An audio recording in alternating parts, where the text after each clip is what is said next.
This is Still Unanswered. I'm Elena Morris. Tonight we return to the quiet roads, the ravines, the creek beds of Sonoma County, a place that in the early 1970s became the grim backdrop for a cluster of murders that still resist being put together into a single answer. The case is often called the Santa Rosa Hitchhiker murders. It's a name that puts the method first, the victim's reliance on thumbed rides. But what that label forgets is the young people behind the thumbs: children, runaways, students, a young mother trying to get home for Christmas. Their lives keep showing up, even when the headlines fade. Nathan, every time I dig back into this file, I keep thinking, how did a series of crimes in a semi-rural county slip into this liminal space, part local tragedy, part national myth? What do you make of the region itself? Elena, Sonoma County in the early 70s was a very particular landscape, physically and culturally. Rolling vineyards and oak woodlands, two-lane roads that hug steep embankments and creeks, Franz Valley Road, Calistoga Road, Enterprise Road, places where a car can pull over and there's just nothing. Low nighttime traffic, lots of cover. Combine that with a social context where hitchhiking was common among teens and young adults, counterculture travel, runaways moving between towns, and you had an environment that made people vulnerable and evidence easy to hide. Right. And I keep returning to that phrase, easy body dump sites. It sounds clinical, but when you read the reports, bodies down steep ravines, in creek beds, sometimes dragged off the road, it's painfully literal. The landscape did a lot of the offender's work for them. Exactly. The geography informs both the predator's strategy and the investigator's frustration years later. If a victim isn't discovered right away, decomposition and scavengers erase injuries and clues, which is crucial to remember when we talk about the difficulty of tying these cases together.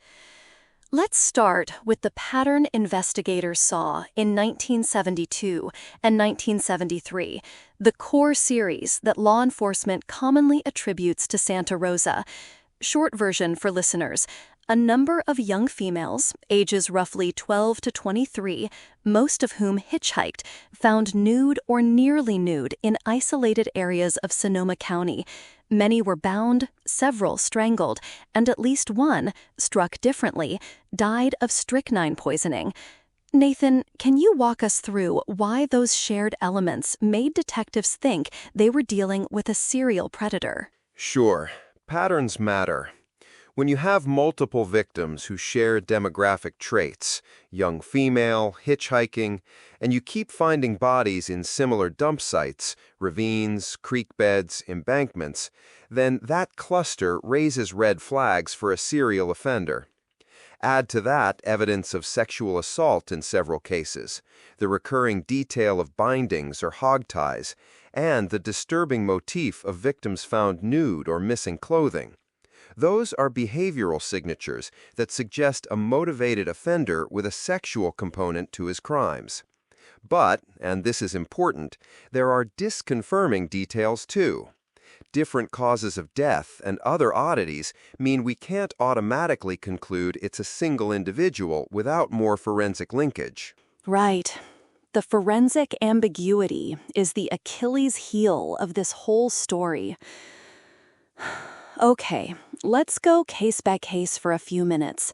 Get these girls and young women out of a list and into people. We'll begin with two names that are always paired together: Maureen Louise Sterling, 12, and Yvonne Lisa Weber, 13. They vanished on February 4th, 1972, after a night out at the ice arena. Their remains weren't found until December 28th of that year. Nathan, what jumps out to you about their story? The contrast between the normalcy of their evening and the eventual discovery is jarring. They were students, kids, at Herbert Slater Middle School who went to the Redwood Empire Ice Arena, a familiar local hangout.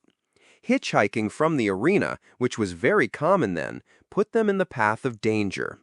Their remains were found almost 11 months later down a steep embankment off Franz Valley Road. Skeletal, which means little could be determined about cause of death. Yet investigators noted evidence of binding materials in the brush, a single earring and orange beads, and a 14-karat gold cross that Maureen's mother identified. The long interval before discovery robbed detectives of the chance to determine whether they were sexually assaulted or strangled. And it also meant the who and how questions were incredibly hard to answer. And there's that heartbreaking detail.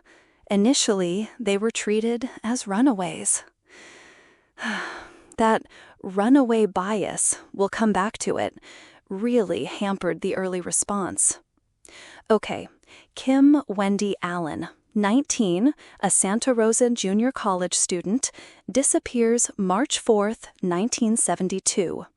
Her body is found the next day, nude, bound at the ankles and wrists, raped, slowly strangled with a cord. For her, there was semen recovered, one of the rare preserved biological items. She also had an oily substance on her right side that investigators linked to machine shops. Nathan, tell listeners why those details matter.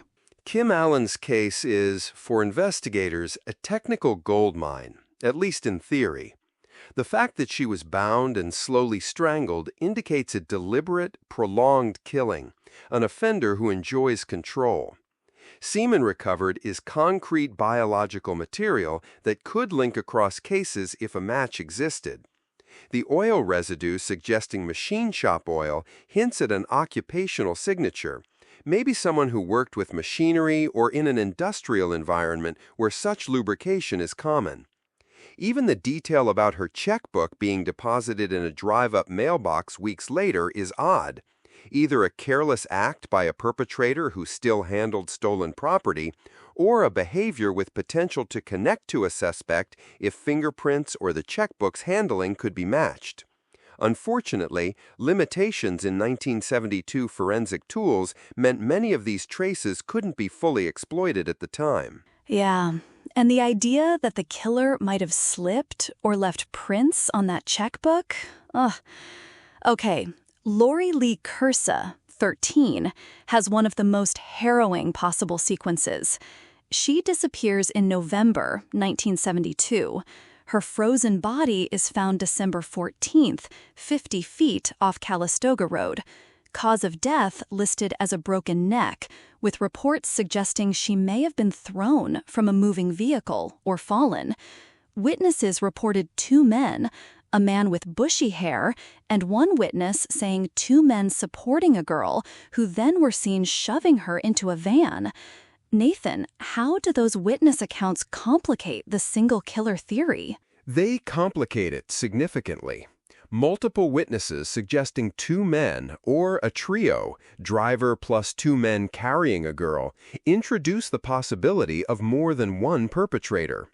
If Lori Kursa was abducted by 2 people and shoved into a van, that becomes a different scenario than a lone predator picking up a hitchhiker. The eyewitness description of an afro-type hairstyle and 2 men supporting the girl suggests either a team or a very different offender profile than the solitary, methodical strangler some investigators suspected. It's exactly the kind of divergent evidence that makes pattern recognition messy. Similar dump locations, but potentially different modes of abduction and different numbers of offenders. So while spatially the cases cluster, behaviorally they might diverge. There's Carolyn Davis, 15, found July 31st, 1973, near the same site where Sterling and Weber had been found months earlier. Here, the cause of death was strychnine poisoning, and investigators reported an occult-style symbol made of sticks above the dump site. That's a jarringly different signature. Nathan, what do you make of the poisoning and that symbol? Carolyn Davis's case introduces 2 unsettling anomalies. First, strychnine poisoning is a very different method than strangulation or blunt force trauma. poison suggests premeditation in a different way, administered rather than physically constraining. It raises the possibility of a different offender or a killer experimenting with or shifting methods. Second, the so-called occult symbol, a rectangle connected to a square with bars alongside, was interpreted by some as a medieval mark meaning carrier of spirits. That kind of symbolism can be genuine, staged to mislead, or merely misread by investigators looking for patterns. In the mid-1970s, occult interpretations were very compelling to certain detectives and the media. They can also be red herrings that steer attention away from mundane but critical evidence. And Carolyn had a note. When she ran away in February 1973, she wrote, "Don't worry too much about me. The only thing I'm going to be doing is keeping myself alive." It's hard to narrate that without choking up. Therese Walsh is another name we always come back to. A 23-year-old mother, last seen at Zuma Beach on December 22, 1973, planning to hitchhike north to see her child, and found 6 days later, hogtied and sexually assaulted, partially submerged in Mark West Creek.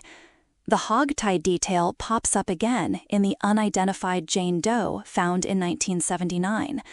Nathan, does the hogtie become a strong behavioral link between cases?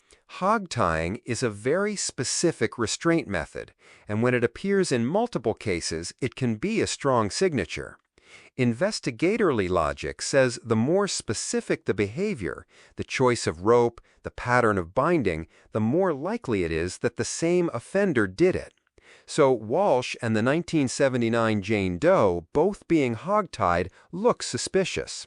But the caveat, the Jane Doe's remains were found years later, and experts estimated she was likely killed somewhere between 1972 and 1974, which overlaps with the core series. The problem is, decomposition prevents us from confirming other signature elements like sexual assault or exact cause of death. And without DNA matchups or other forensic ties, the hogtie is suggestive but not definitive. That's our tension, I think. Evocative details that hint at a single hand, but nothing that holds up in court. Or, well, no laughing, really. Nathan, you've worked cold cases, and you've been in archives. Let's talk about suspects people often bring up.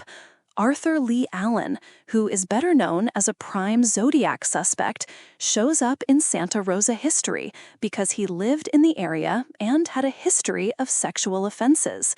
What does the record say about him in relation to Santa Rosa? Arthur Lee Allen's presence in Santa Rosa during the relevant period makes him an obvious person of interest in public imagination. He was a Navy vet, an elementary school teacher who had been fired for suspected molestation, and he lived in Santa Rosa during the early 1970s while he attended Sonoma State University. Some authors, like Robert Graysmith, and some investigators proposed connections, alleged animal hair findings, his known interest in young victims, geographic proximity. But crucially, the public record lacks a direct, verifiable forensic link tying him to the Santa Rosa cases. And in the Zodiac investigation, later DNA work has not conclusively matched Allen to Zodiac material. So while he's a figure that's easy to attach to many Northern California cold cases, the evidence is circumstantial, location, behavior, and pattern matching that can mislead. Right. And we have to be careful. The Zodiac mythology pulls in a lot of unsolved crimes by association. Some people also point fingers at Ted Bundy because of a witness who decades later said the man at the ice arena looked like him. But that's, well, very speculative. Nathan, the 2024 HBO Max documentary, The Truth About Jim, brought up Jim Mordecai as another possible suspect. The witness who saw the two girls at the ice rink later thought the man resembled Mordecai, not Bundy. What should listeners make of modern documentary-led theories like this? Documentaries can be valuable for raising new leads and encouraging witnesses to speak up, but viewers should approach them with the same skepticism we bring to old police files. The truth about Jim raised Mordecai because of physical resemblance and alleged presence in the region. That's worth following up. If filmmakers help surface witnesses who provide verifiable details, that's real progress. But again, there's no public forensic evidence connecting Mordecai to the Santa Rosa victims. The pattern we see over decades is media reignites public interest, new or reinterpreted witness accounts emerge, investigators revisit files. Sometimes that leads to breakthroughs. Other times, it's a reweaving of circumstantial threads that still don't hold in court. Yeah, and we need to emphasize that law enforcement remains cautious about overlinking. There's also the idea that these murders aren't one person's work at all. You've described the multiple offender theory, that several predators operating in the same time and place, some local, some passing through, could account for differences in MO, like poisoning versus strangulation, and the possible presence of two abductors in Lee Kursa's case. What's your assessment? I think the multiple offender hypothesis is plausible and perhaps likely in part. The early 1970s in Northern California saw a disturbing number of predators. Zodiac in the Bay Area, the zebra murders in San Francisco in 73-74, other identified and unidentified offenders. Hitchhiking culture meant that any predator who prowled Highway 101 or feeder roads could encounter victims. Differences like a poison death versus strangulation or a broken neck potentially caused by being thrown from a vehicle argue for either a single offender with variable methods or, more conservatively, multiple offenders whose crimes were later bundled together because of an overlapping victim profile and dump sites. So there might be a core cluster committed by a single sadistic offender, and then additional, superficially similar murders folded in later. There's an interesting historical artifact here. The 1975 report, sometimes attributed to the FBI, that linked up to 14 homicides across Northern California between 1972 and 1974. Many of those cases were quite different. Urban park dump sites, stabbings, drownings. Why do you think investigators or the FBI tried to widen the net in that way? When agencies see an uptick in young female homicides in a region over a short period, there's a natural institutional impulse to look for a metropolitan area serial pattern. That's what happened in 1975. The FBI and local agencies were searching for commonality, hoping to catch a suspect moving between counties. It's a reasonable strategy, but it also risks over-inclusion, folding unrelated homicides into a single narrative just because victims share a gender and age range. The result can be both helpful and harmful. Helpful if it reveals a transient offender operating across jurisdictions, harmful if it obscures local context and allows truly linked cases to be buried under an overbroad label. And we should be honest, overlinking feeds the public appetite for single villain stories, but it can also misdirect resources. Let's talk forensic possibilities. There was semen from Kim Allen's case and other preserved items, rope, bindings, clothing.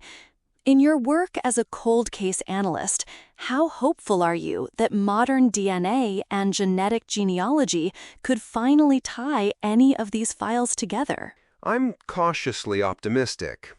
Semen and preserved biological materials, if stored properly, can yield STR profiles or even DNA suitable for genealogical comparison. We know that many cold cases from the 1970s have been solved in the last decade thanks to investigative genetic genealogy.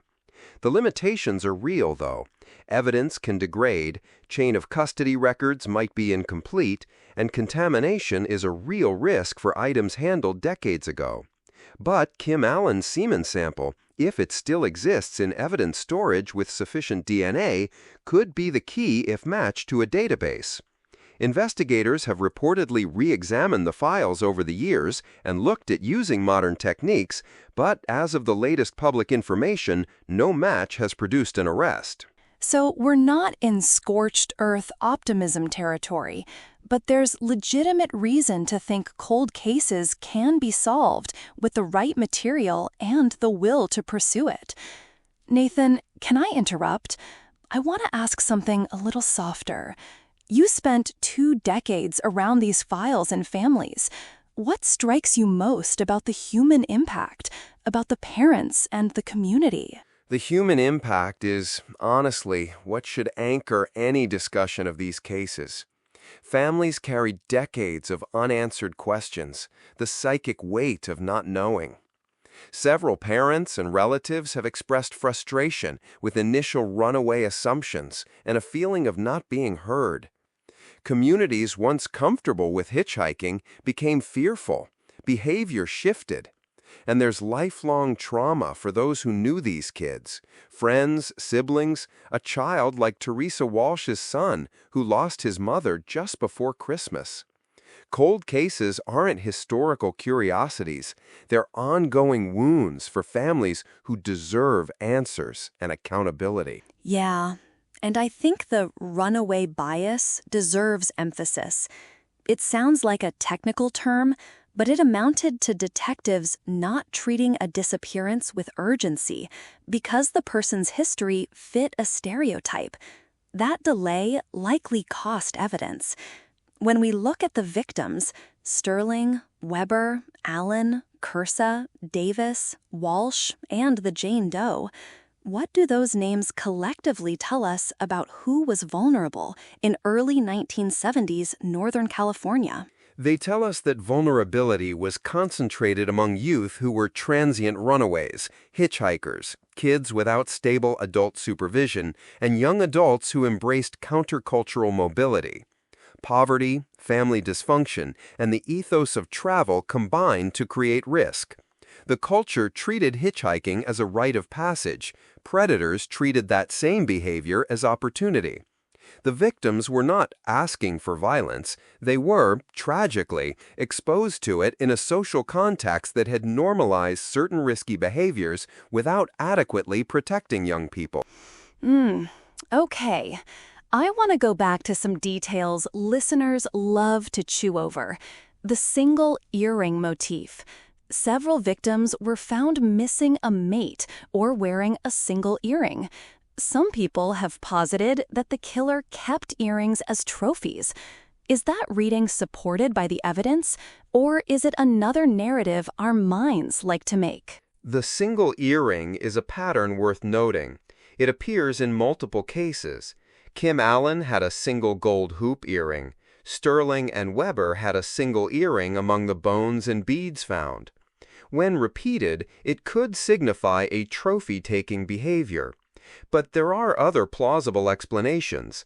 Clothing and jewelry could be removed by scavengers, lost during disposal, or taken by someone else who encountered the body later. Without direct forensic linkage, like a suspect found with a cache of matching earrings or trace evidence tying them to the killer, the trophy theory is plausible but unproven. It's another one of those evocative details that may or may not point to a single perpetrator. The evocative detail versus the hard evidence. That's the rhythm of cold case conversation. Nathan, we mentioned peripheral victims and clusters before, the so-called FBI 14 list from 1975. That included urban cases, like bodies in Golden Gate Park, and other very different homicides. Do you think the desire to find a unifying theory, one monster for many murders, helped or hurt investigative outcomes? It's a double-edged sword. Looking for a unifying theory can help allocate resources to a possible serial offender and trigger broader information sharing between jurisdictions, which historically was limited. On the other hand, it can also lead to tunnel vision and the merging of unrelated cases, which dilutes focus. In the Santa Rosa context, the 14-case thinking may have created pressure to link the Santa Rosa dump sites to urban murders that had very different signatures. The danger is that you miss the specific leads that would solve the local cases because you're chasing a grand theory. Right. I want to ask you about a case that sometimes gets put into this orbit, but is a little later. Carrie Graham and Francine Tremble, who disappeared in December 1978 and whose remains were found in 1979, identified only decades later. Some argue they're part of the broader narrative of violence against hitchhikers in the region. You've written and thought about similarities and differences across time. What's your take? Graham and Tremble's case shares troubling features: young, hitchhiking, killed, and hidden, but it's materially different in disposal method and timing. Their remains were found in duct-taped garbage bags in Mendocino County, which is a different concealment signature than skeletons in ravines or hog-tied bodies in creeks. The time gap, 1978 versus the early to mid-1970s core, also matters. To me, they belong to the broader phenomenon of adolescent vulnerability on Northern California roads, but they don't cleanly slot into the Santa Rosa series without stronger forensic or witness connections. That makes sense. Okay, let's talk about evidence preservation. You told me off-air that some items, rope, fibers, possibly semen, are likely still in storage in Sonoma County evidence rooms, but evidence from the 1970s isn't always helpful unless it's carefully preserved. What are the hurdles police face when re-examining decades-old evidence? Major hurdles. First is degradation. DNA breaks down over time, especially if items were not stored at controlled temperatures. Second is contamination. Evidence handled without modern protections can be compromised. Third is chain of custody issues. Documents sometimes go missing, or the paperwork that ties an item to a case is incomplete. Finally, institutional resources. Cold case units need time, funding, and specialist access to genealogical services. Even with modern tools, there's no guarantee an old sample will yield a usable profile. That said, when evidence is preserved well, the payoff can be dramatic. We've all seen examples of 40-year-old cases solved by DNA. Nathan, do you think investigators are doing the right things now? Are they retesting, using genealogy, cross-referencing coroner's files? From what's publicly known, Sonoma County and partner agencies have revisited these files and discussed modern techniques. There have been public articles and local reporters noting renewed attention. But as with many jurisdictions, there's always more to do.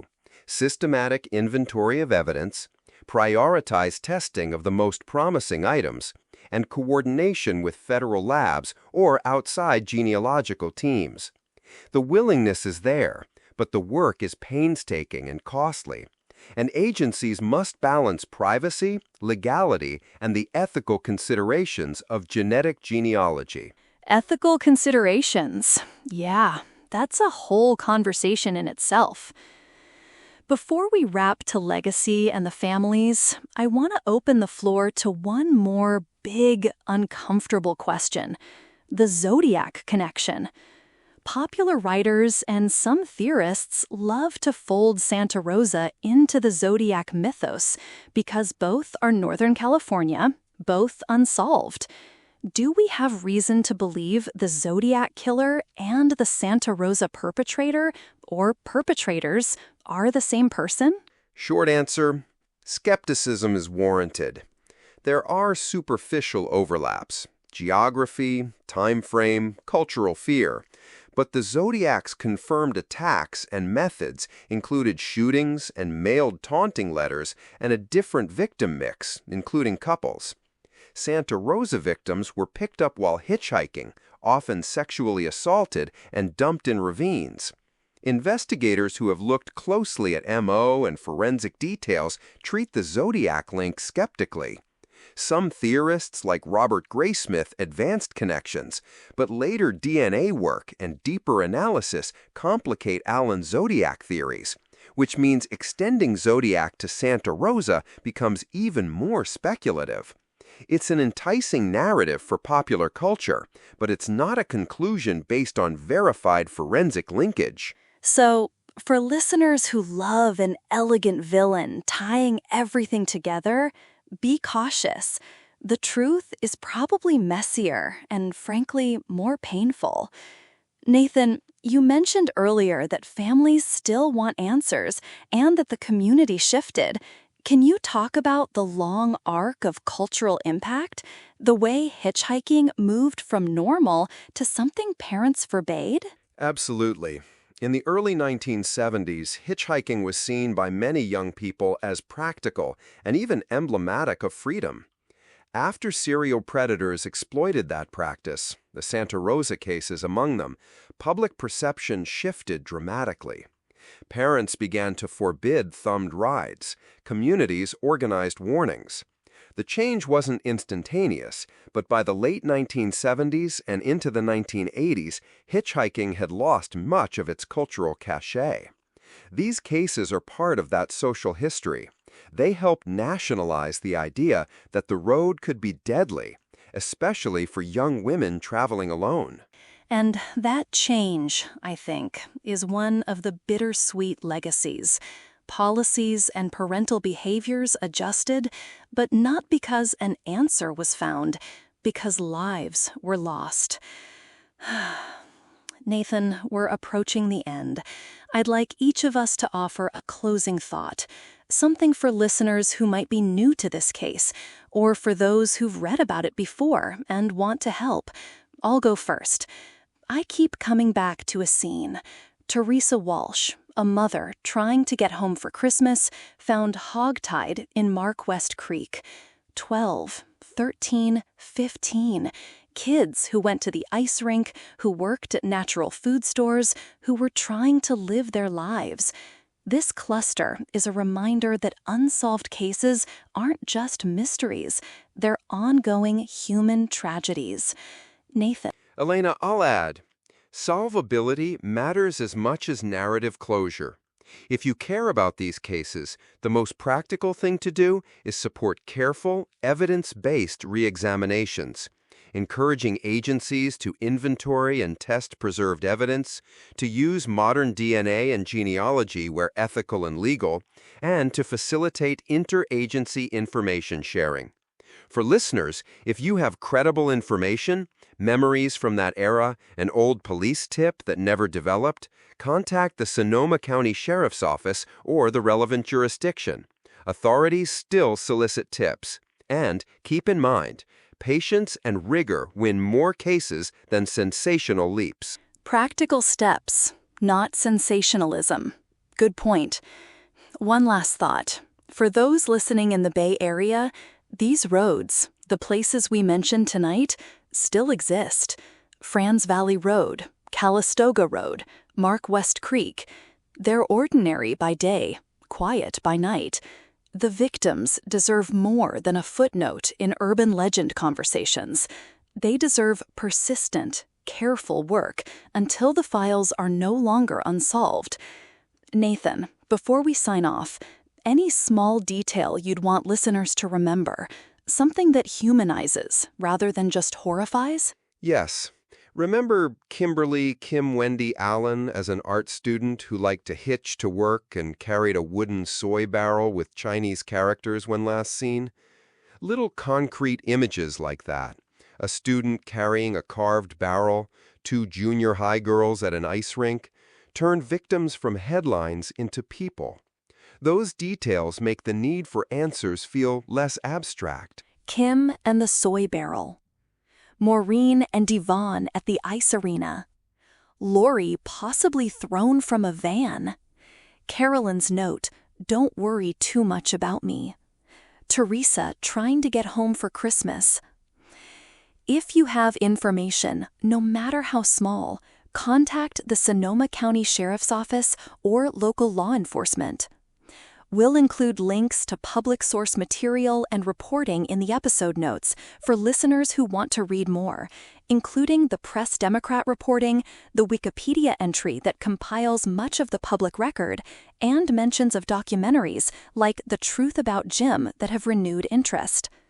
Nathan, thank you for joining me. Your calm, archival perspective helps hold the facts close to the people they represent. Thanks for having me, Alina. It's always painful to revisit these files, but it's worth it if it keeps the victims visible. This episode is for them. If you're a family member and would like to speak with us, we've got contact info in the show notes. And if you have tips for investigators, please reach out to the Sonoma County Sheriff's Office. I'm Alina Morris. That's still unanswered. We'll be back next week with another case, the unanswered that needs attention. Long pause. Music fades out.